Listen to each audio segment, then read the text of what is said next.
Hi everyone, welcome back to Monetizely's YouTube channel.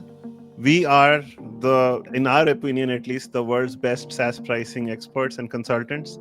So I'm co-founder Ajit and Akhil. We are friends and we eat, drink and sleep pricing. We thought we anyway talk so much about pricing that we might as well record ourselves. Akhil, what are we going to discuss today? Which company do we have on our list? So number one on my list, Ajit, is Figma. Tomorrow they'll have their IPO. This is a company that I have, as a user and as a SaaS enthusiast, been following for quite some time. I like their story. So have you been following Figma A lately? little bit, a little bit. I have some thoughts about their pricing. Generally, their CEO has been vocal about pricing. They have a particular way to go about it. Of course, they've been very successful. I actually use Figma as an example in the course that I teach, so I have some examples there. But Yes. before we get into it, let's talk about why they were even successful in the first place. Now, I remember back in the day, there used to be other companies, right? There used to be Adobe. There used to be another company, forgetting the name, that was good for these wireframes. There were a couple other companies that used to be very popular back in 2011. Balsamic Balsamic, and exactly. Balsamic seems was a lost opportunity. I think we can take it up sometime in the What? future. No, I'm curious. Yeah. What happened? How did they fail, and what did Figma get? Let's start there. Again, I'll say this as a user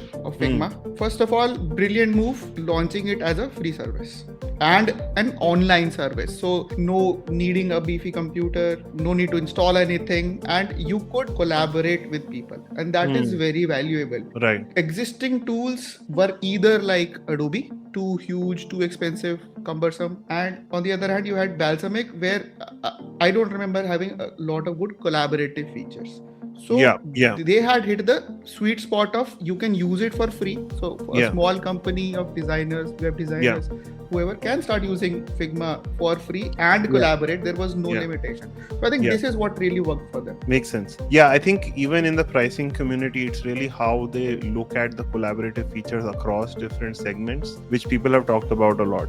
And it is true that people are able to share Figma files, create prototypes, and the boundary conditions, they were good across organizational boundary conditions. And I'm not sure whether the other companies were that good. Okay, awesome. They had already an offer, I thought, with Adobe. Did that fall through? That they're doing an Yes. So Adobe had tried to acquire them. Unfortunately, the regulators were not happy with them. They thought that this was something that might cause them build a monopoly. So they started having questions, and then that stalled the deal for some time. So this conversation started in 22. By late 23, it was entirely abandoned, unfortunately. And looking at how hot the IPO is, we know what Adobe was trying to buy. So it's interesting, right? Like, having been in companies that have IPO'd, I don't know whether the CEO gets into this lock-in period, but as an employee, I have seen the lock-in period. So what tends to happen is most companies have a bump and a lot of news is going to be produced tomorrow. But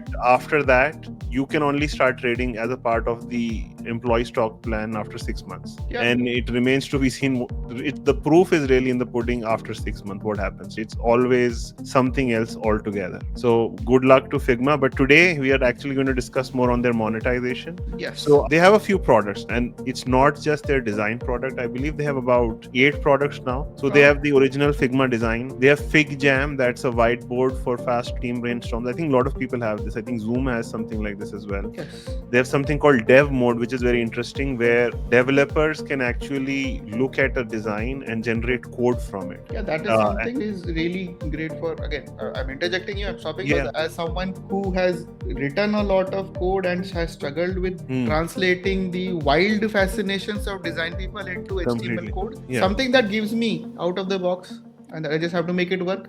Love it. I agree. Then they have something called Figma Slides, so that you can make decks inside of Figma. I did not know that they make presentations. This is completely new to me. Because we use Canva. We use Canva. They have Figma Draw, Illustrate, and brushes. That makes sense. Figma Buzz to create on-brand marketing assets. Figma Sites turn design into websites, and Figma Make, AI prompts that build working apps. I did not know that they had so much going on. So Canva and Figma, are they competitors? Yeah, you could say that. In some sense, Fundamentally, yeah. you could say that. But Uh, see, any designer, someone who calls them a designer full time is most likely using both Canva for creatives and Figma for then generating the structure, the wireframes, and the final designs. But you could say complementary, but there is a lot of overlap, as we see. Got it. Got it. So I want to take us back to 2020 and what Figma's pricing page looked like. So their CEO has a philosophy that is very similar to ours. I believe I've read a quote where he says, don't worry about all this confusing conjoint analysis. You need something sensible and go from there, and you can logically come up with a good pricing model. Now, while I definitely agree, and it's interesting to say that he says some of the same things that we say, that don't depend so much on these things like conjoint analysis. You need to move fast, you need to be agile. Especially in enterprise settings, conjoint analysis doesn't even work. Now, in his case, I take it's like of a dual comment. On one hand, I can completely see where he's coming from. On the other hand, how big they have become right now, I don't think a CEO knows everything under the sun to monetize that properly. And there is some value even to conjoint analysis for a company of that size. Absolutely. This is actually the case where we do recommend that you perhaps should use conjoint for an online sale product, which is so big, right? So we'll investigate a little bit of that. But let me share my screen and show you what they were doing in 2020 and what they were doing, why I use them as a case study in my classes. So let me share my screen. Yeah, 2020 COVID days. Interestingly, COVID was happening, people were working from home. So remote collaboration automatically became the thing, right? What went well for Zoom also went well for these people. So you're able to see my screen now? I can. Okay. So this is, I've gone to Web Archive and I've pulled up one of their pricing pages from 2020. So what I really liked about them is as follows. When you see this without a pricing background, you will just see a good, better, best plan. What I see is that they have done a very good design to the needs of a professional team and to the needs of an organization. When you come here below, like you said that they do well in collaboration, you look at the functionality that they offer for collaboration. It is quite detailed, right? Private projects, prototype sharing, centralized team, on canvas commenting, and then things like design systems, which are very important for organizational collaboration actually. Team libraries, organization-wide design systems, shared fonts, design system analytics. This shows that they have a good understanding of what this enterprise segment, this organization segment, what they really need. And this is something that is not really that well understood by other companies. And other companies, they say, oh, we'll create an enterprise plan and just add SSO and role-based access control and maybe some centralized admin. That's about all that they think. What I have been impressed with is just the ability for Figma to understand what an organization cares about, and by solving those things, which are not necessarily components of their core design product, but components that provide more productivity for organizations, that makes it a better fit, and perhaps that made it a better fit than the prior products as well. Now, how is that different? You'll say that is expected. But the reason that is different is that there are a set of pricing consultants out there today, and there is a way of doing pricing that does not start with the understanding of segmentation, that starts with, hey, let's just have 3 plans and just like slot our features into the 3 plans. When you think like this, you're not even going to understand what the organization or enterprise, who are they? What do they need? The moment you understand who they are and what they need, you might actually create some of the differentiating features that they will pay more for. But if you just start with good, better, best, you're never going to even understand what an enterprise cares about. And unfortunately, that has been this status quo has been going on, and it's been propagated by the consultant. So the right way to do pricing is how they did it, but it's always start with segmentation, understand their needs, and then create packages that are a good fit for them. And that may actually mean that you have to build some more features to cater for that. So that's my big point about what I liked about them before. So I had a question. This is something that I have been thinking about for some time. It is somewhat related to this. So 100% agree that the dogma of good, better, best is what it is. It's a dogma. People have 3 plans because they think that is the holy grail, that is the standard number. Now, you just said we are okay if you run a process, do some intelligent work, do some first principles work, talk to customers, and then eventually come to 3 plans. That is perfect, which seems to be the case here. But I just wanted to understand, other than the dogma that this 3 plans is how it works. It is how, this is the definition of SaaS. Do you think there could be another reason why? So this, you said this was 2012 or this is 2020? 2020, yes. So it's been 5 years since and things have not really changed. So why is it that people are still stuck on this whole good, better, best, have to have 3 plans idea? See, if there is a company that has a pricing page, let us start with the confirmation bias. If there is a company that has a pricing page, it means one thing, that they have a large market that they are trying to serve. And I am only going to have a pricing page if I am trying for the people to come to my website and buy my product, put in their credit card. Agreed? Sure. So I am not going to make you put a credit card if I am trying to sell you $100,000 annual license. Agreed? Sure. You've never seen that. You've never seen $1 million license. Palantir does not put its pricing page and ask the government put $40 a month and do surveillance on criminals. Sure. So there is a self-selection confirmation bias thing, that only the people who are going to have this sort of market is going to have a pricing page. Sure. Now, when you have this sort of market, you are now going to have to segment the market. Okay, so you could have just 1 plan, you could have 2 plan, or 3 plan. Now 3 is just a more symmetric number. What do I say? Like, people are used to saying 3. You do go any more than 3, you hit like a human brain constraint. There are companies like 11 Labs that have 7 plans, but those plans are not real plans. They only distinguish their plans by the amount you consume. So technically, they actually only have 1 plan. But if you really have 7 plans with very different features in 7 plans, the customer is just going to get overwhelmed. And now, since there is this anchoring of 3 plans everywhere, if you just provide 1 or 2 plans, you may think that you're making a mistake and you don't know how to go about it. So my point is that we are at a place where people feel comfortable with 3. Yeah, so this has become a self-fulfilling prophecy. Yeah. Wherein you have 3 plans because you have 3 plans, and because you have had 3 plans, you should have 3 plans. Also, if you're an early founder, you're not going to have data about your customer segments. Yes. The segments will change. You are not going to have product market fit. So think about a company like Lovable. Think about a company like Lovable or the other one, Cursor. They have become billionaires in under a year. Yes. Now, 11 Labs has not also changed their pricing roughly from when they started. So everybody's winging it. Let's be honest. Everybody is winging it, and it sometimes happens to work, right? Now, if you are Cursor, then don't talk to me. You're already successful. Why do you have to talk to me? But we are trying to talk to people who want that extra 20-30% juice. And we are saying that if you get your segmentation, if you don't even think about it, then you're going to have high churn. If you don't even think about segmentation, then you're going to have things like we mentioned in our book, where the middle plan, let's say, does not get chosen and the top plan gets chosen all the time, or the top plan gets chosen and the others don't get chosen. Things like that will happen, or you will block your upsell path or upsell movement, right? So there is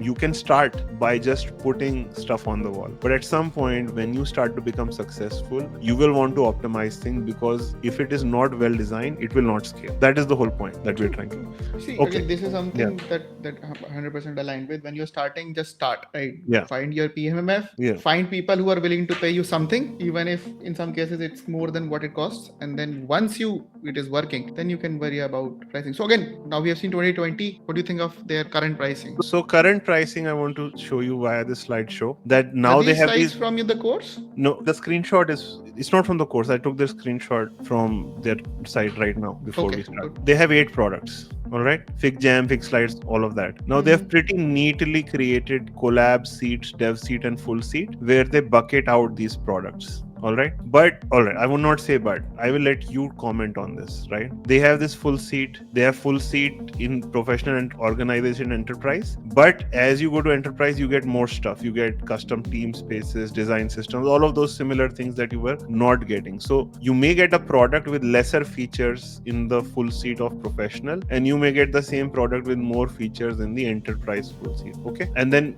the way the seats are designed is it's a bucketing of these products that they have, because they have so many products. Okay, so it does look well organized. However, I will not make the comment. You try to tell me your reaction to this as a user. So first of all, I am confused. Again, the moment you opened this, I went into this trying to get a sense of which one works for me. I see 9 numbers. Yeah. I see nine numbers for me. And while some people might think of them as not professional, not organization, or professional organization, I look at features and what I want.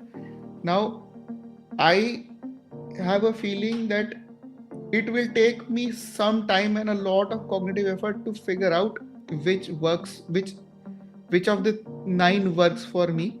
And then I will have to worry about, let us say, hypothetically, I finalize dev seat in the organization tab, and yet I, in the end, feel that this is missing one of the products that I need, but I don't see any way of getting it without upgrading to the full seat thing. Exactly. So this is not nice compared to what we just saw. Exactly. It is making me do a lot of work. Yeah. So they have tried to simplify it because they just want one pricing page now. And this is where perhaps I am not a person who ever makes the case for conjoint analysis, but now I will make the case for something like conjoint, because you have tried to fit 8 products on one pricing page and you are mostly bundling the products. You're not offering them alone. And I will show you another slide now where people are getting frustrated. Another year, another Figma pricing update, mandatory upgrade to Figma products you don't need, right? Figma's full seat will include all of this, which is how they're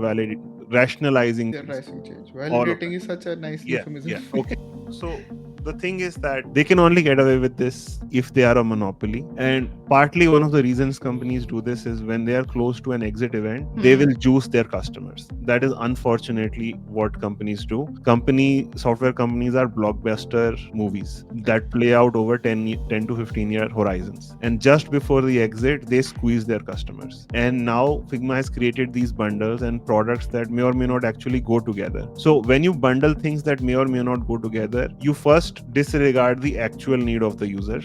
And then let's even say that I value your full seat at $90 per month, which I may not, but let's say I did. When you add more products there, suddenly I think, hey, I could have gotten that for cheaper because you're giving me 8 for 90, but that one thing I needed could have been 20, and now I feel upset. So the other companies that do this would probably have more successful products separated out, and they would have more experimental products at other rates. What we teach in the pricing course is to be very careful about bundling, because bundling can very easily blow in your face. Bundling generally can work if you are the monopoly player and you are saying Microsoft does this. Microsoft has something called the E5 bundle, and they put everything there. When they were competing against Slack, they offered Teams for very cheap so that Slack does not get market share, and it worked. But Figma is not Microsoft. So all of that being said, Figma is still likely going to have a good successful IPO.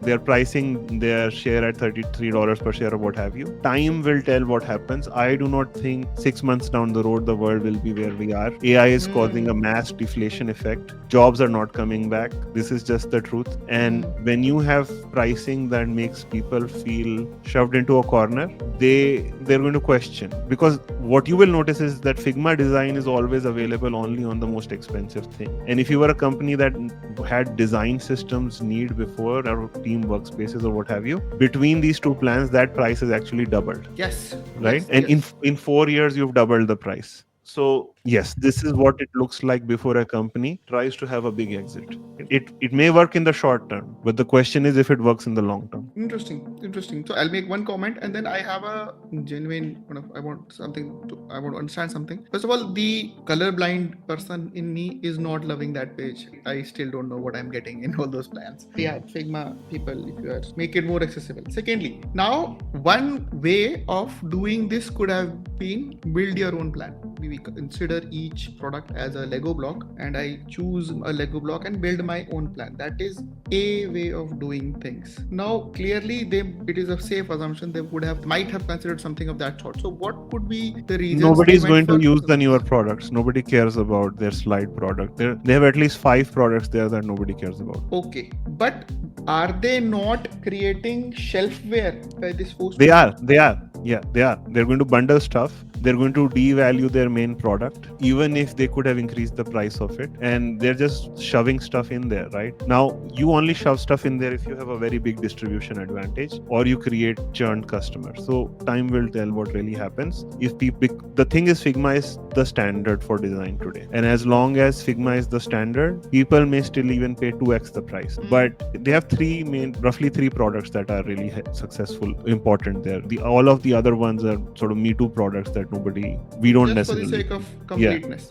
Yeah. just for the sake of being And able to again, close. that is a sort of a pre-IPO or pre-exit thing when you try to create more runway in other product lines, and so that at least your TAM analysis shows much higher. But potentially there's something there. We're not inside the company, but Sure. this expanding product lines in such a short amount of time, how you cannot have 8 products be successful in 4 years. True.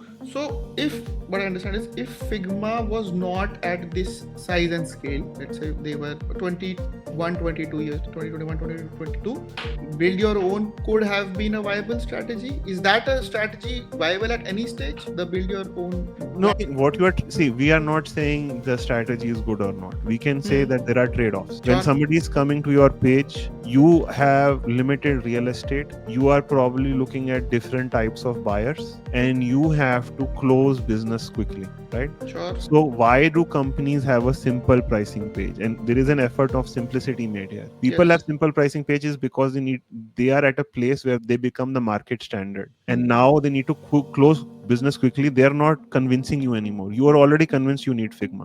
You don't have a debate in your company whether you're going to buy Salesforce.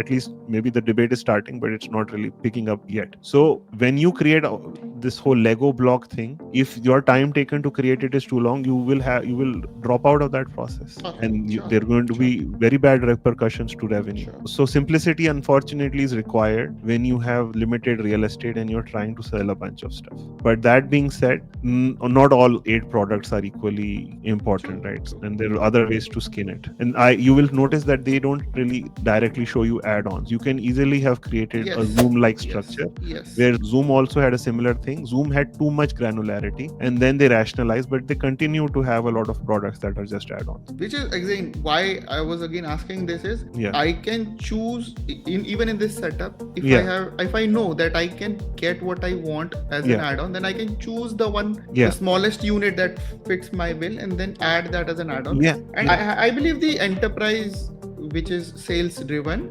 would be getting a much more pick and choose. If you commit 10,000 seats or 5,000 seats, then I'm sure they will give you the ability to pick and choose. But at that level, right, you do not need this level of simplicity. All right, so that was our take on Figma. We're looking forward to what shows up in the IPO. But yeah, those were our quick thoughts. Thanks for taking the time to watch. Thank you.